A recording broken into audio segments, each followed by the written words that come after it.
So dito guys mythic placement na ako at may 3 laro na din ako dito. Ang kaso yung 3 yan guys ay panay talo, tignan nyo. Talo! At dahil hindi ko matanggap yung 3 beses na yan kaya naglaro pa ako dito ng isa pa ako kaso nagpick na naman itong mga kasama ko na 2 mage. Ako Rome. Okay.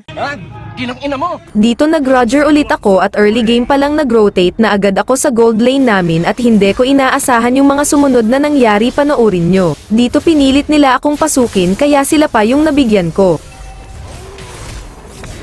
At pagtapos niyan sa EXP din naman ako dumalaw, ang kaso napitas na ng YZ yung Thamos namin kaya binigyan ko din siya. Okay din naman ang mga naging rotation ko dito guys sa early game at nakakapitas pa ako dito at dahil medyo napalalim ako dito kaya nabigyan din ako ng joy.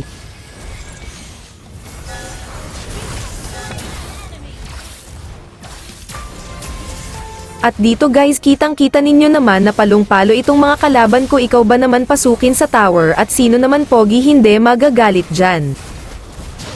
Dito nakuha na ng kalaban yung Lord at napitas pa ako dito.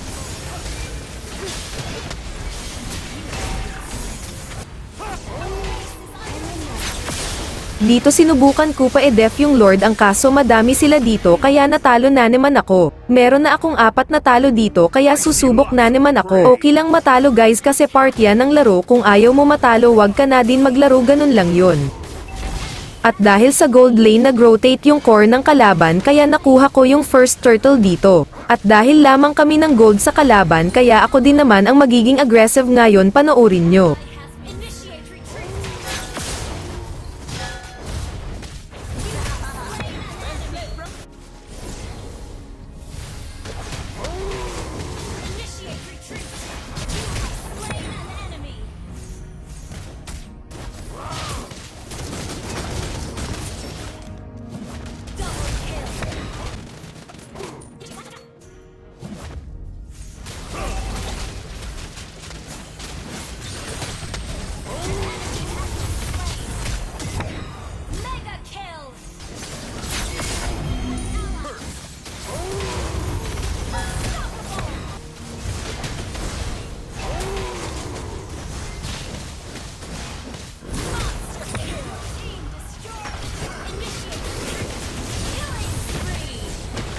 Dito guys sinubukan pa ng Tigreal na i-contest yung turtle maski wala naman siyang kasama dito kaya pagtapos ko nakuha yung turtle binigyan ko siya. At okay din naman yung mga kasama ko dito guys, malalakas din sila kaya hindi ako nahirapan sa game na ito.